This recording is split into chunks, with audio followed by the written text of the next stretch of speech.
एक समय ऐसा था जब किसान विश्वास के साथ आपकी तरफ देखता था। वही किसान आज निराशाजनक आंखों से आपकी तरफ देख रहा है। जहां मैं समझती हूं कि सरकार प्रतिबद्ध है देश के प्रति कि उसे जवाब देना पड़ेगा कि हिडनबर्ग की रिपोर्ट में क्या सच्चाई है। आज जहां अग्निवीर जैसी योजना लेके आई है सरकार, तो उनका आत्मविश्वास तोड़ने का काम किया है सरकार ने। यह कैसा अमृतकाल है जहां युवाओं के पास नौकरियां नहीं हैं। सरकार कई करोड़ों रुपए खर्च कर रही है जहां प्रचार में, वहीं उत्तर प्रदेश में एक भी बड़ा कारखाना नहीं लगा है। उत्तर प्रदेश में नियुक्तियों में सबसे ज्यादा भेदभाव भाजपा की सरकार में हुआ है।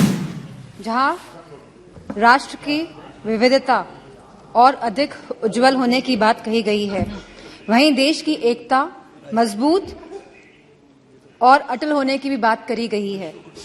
हम सभी सांसदगण इस बात को मानते हैं, इस बात से सहमत है।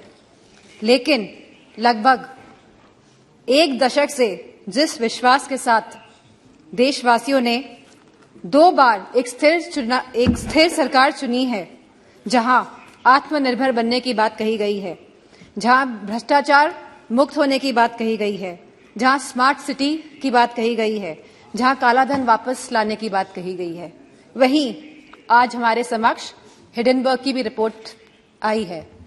जहां मैं समझती हूं कि सरकार प्रतिबद्ध है देश के प्रति कि उसे जवाब देना पड़ेगा कि हिडनबर्ग की रिपोर्ट में क्या सच्चाई है।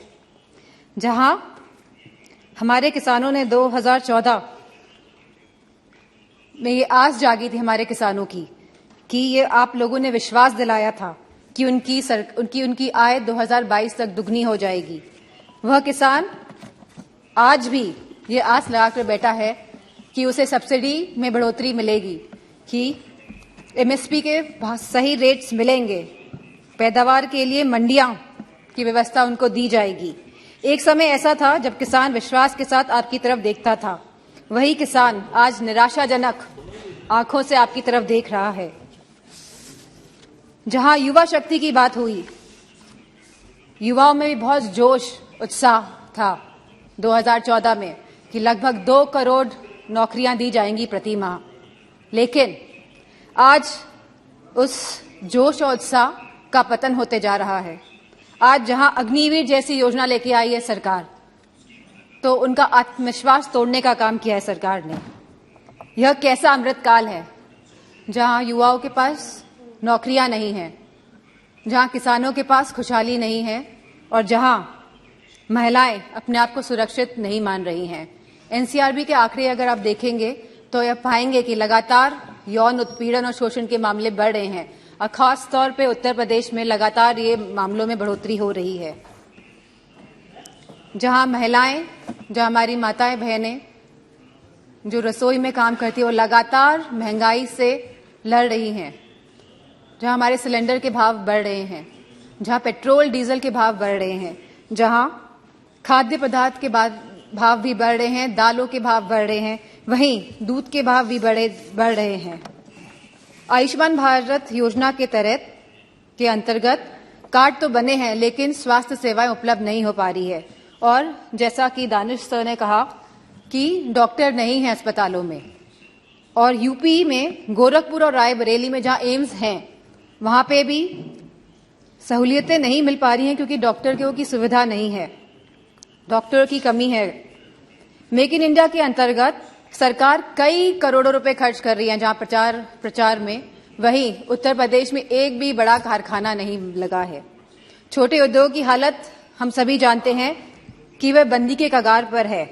वहीं सरकार लगातार आयात को बढ़ावा देकर अपने कुछ पूंजीपति दोस्तों को, अपने कुछ पूंजीपति मित्रों को आगे बढ़ाने का काम कर रही है। जीएसटी के नाम पर जहां बड़े बड़े उद्योगपतियों पे ईडी, सीबीआई और पॉलिटिशियंस पे भी छापे मारे जा रहे हैं, वहीं जीएसटी के नाम पे छोटे व्यापारियों को भी तंग किया जा रहा है। वहां पे भी लगातार छापेमारी की जा रही है। इन्वेस्टमेंट और इनोवेशन के नाम पर जहां पे लगातार एमओयू साइन हुए जा रहे हैं, करोड़ों रुपए के एमओयू साइन हो रहे हैं स्पीकर साहब, लेकिन एक भी इन्वेस्टमेंट धरातल पे नहीं उतर रहा है। जो सरकार यह दर्शा रही है कि हम स्वर्ण काल में जा रहे हैं। जो सरकार यह दर्शा रही है कि देश आगे बढ़ रहा है, तो मेरा मानना है जहां रोजगार नहीं है, और हम कभी गरीबी नहीं हटा सकते जब तक हम लोग रोजगार अपने युवाओं को नहीं दे पाएंगे। महाराष्ट्र महामहिम राष्ट्रपति जी ने कहा कि सबका विकास और सबका साथ की बात भी करी है, लेकिन उत्तर प्रदेश में नियुक्तियों में सबसे ज्यादा भेदभाव भाजपा की सरकार में हुआ है। यदि कुलपतियों और प्रोफेसरों की नियुक्ति को देखा जाएगा तो सभी वर्गों को सम्मान नहीं मिला है। जहां राष्ट्रपति जी ने अनुसूचित जाति, जनजाति, पिछड़ा वर्ग, अति पिछड़ा वर्ग की भी बात करी है, लेकिन जातिगत जनगणना की बात नहीं हुई है। अगर हमें सही मायनों में अनुसूचित जनजाति, अनुसूचित जाति, पिछड़ा वर्ग, अति पिछड़ा वर्ग लोगों को सम्मान देना है, उनको हक और सम्मान देना है, तो हमें जातिगत जनगणना पर भी बात करनी चाहिए। इसी के साथ जहां कहा गया था कि नमामि गंगे, जहां गंगा की सफाई की बात करी गई थी, गंगा में क्रूज चलाने की कभी बात नहीं करी गई थी।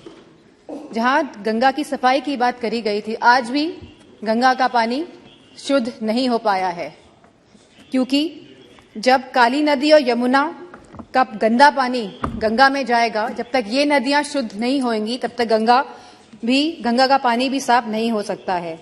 तो मेरा मानना है कि सरकार संवेदनशील नहीं है इन मामलों को लेके, और जहां सरकार कोविड की बात करती है, अपनी पीठ थपथपाती है लगातार, वहीं पे हम सभी जानते हैं कि कोविड में क्या स्थिति हुई थी भारत की।